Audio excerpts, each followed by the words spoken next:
హరి ఓం సాయిరాం. తిరుమలలో సాక్షాత్తు శ్రీ మహాలక్ష్మిని చెట్టుకు బంధించిన సంఘటన గురించి ఈరోజు మనం తెలుసుకుందాం.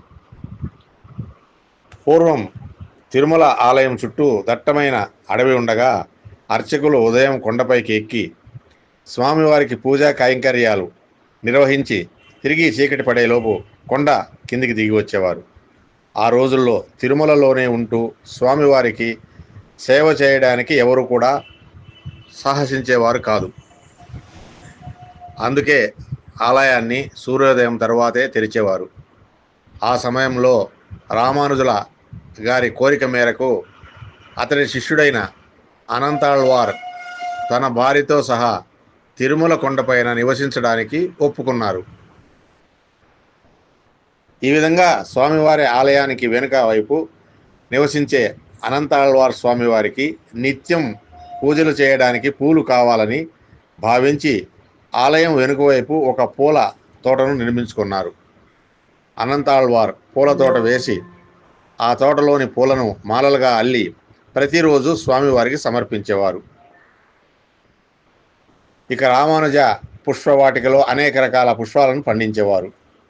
అయితే స్వామివారు ఆ పూలమాలలకు ముగ్ధుడై తాను ధరించే పుష్పమాలలే ఇంత సుందరంగా ఉంటే ఆ పూల తోట ఇంకెంత సుందరంగా ఉంటుందో అని గ్రహించి ఒకరోజు రాత్రి అలివేలు మంగతో తోటకి వస్తాడు. ఇలా తోటలో స్వామివారు పూల సువాసనని చూస్తూ పూలను కోస్తూ అమ్మవారితో ఏకాంతంగా విహరించి సంతోషించాడు. అయితే మరుసటి రోజు ఉదయం స్వామివారి సేవకు పూల కోసం వచ్చిన అనంతాళ్వారి తోటలో కోసిన పూలను చూసి ఇక్కడ ఎవరో విహరించారు, స్వామివారికి సమర్పించే పూల తోటలో ఇలాంటి చర్య ఏమిటి అని బాధపడి ఆ దొంగలని పట్టుకోవాలని భావించి రాత్రి సమయంలో కూడా తోటకు కాపలా కాస్తాడు. కానీ స్వామివారు అనంతాళ్వారు కన్నుగప్పి వివరిస్తూనే ఉండేవాడు. ఇలా 8 రోజులు జరుగుతూనే ఉండగా అనంతాళ్వార్ దిగులు చెంది స్వామివారి ఆలయానికి వెళ్ళి, స్వామి, ఎవరో కన్నుగప్పి ఇలా చేస్తున్నారు, ఎందుకు ఇలా జరుగుతుంది అని బాధపడుతూ స్వామివారిని ప్రార్థించగా అప్పుడు స్వామివారు తన భక్తుడికి పుష్ప కైంకర్యాన్ని ఆచార్య భక్తికి లోకానికి తెలియజేయాలని నిశ్చయించుకున్నాడు.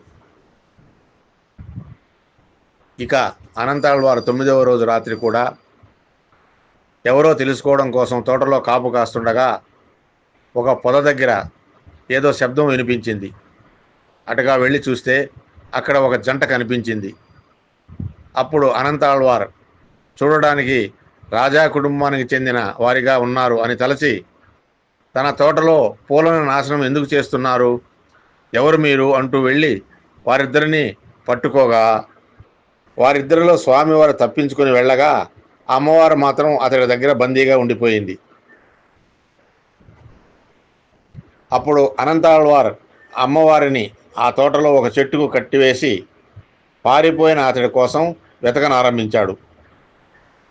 అప్పుడు స్వామివారు ఆలయానికి అప్రదర్శనంగా పరిగెత్తుతూ అనంతాళ్వారికి దొరకకుండా మాయమవుతాడు.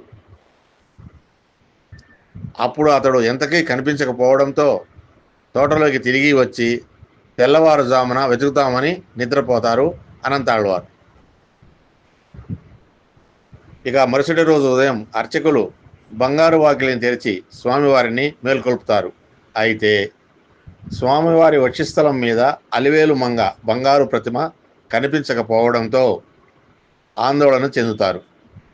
అప్పుడు స్వామివారు, అర్చకులారా, అమ్మవారు అనంతాళ్వారి తోటలో బందీగా ఉంది, మీరు వెళ్ళి విడిపించి సగర్వముగా తీసుకుని రండి అంటూ పలకడంతో అర్చకులు తోటలోకి వెళ్ళి, ఎంత అదృష్టవంతుడు అయ్యా, సాక్షాత్తు అమ్మవారిని బంధించిన పరమభక్తుడివి అనగా జరిగినది అర్థమై ఎంతటి అపరాధం చేశాను నేను అని తలచి అమ్మవారికి సాష్టాంగ నమస్కారం చేసి అమ్మవారిని ఒక పూల గంపలో ఆలయానికి తీసుకొస్తారు అనంతాళ్వార్.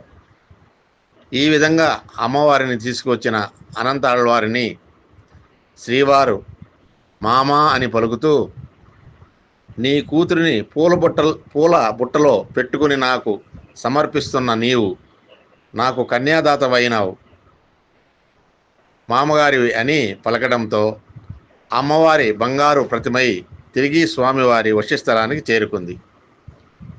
శ్రీకృష్ణార్పణమస్తు. హరి ఓం సాయిరాం. హరి ఓం సాయిరాం. స్వస్తి.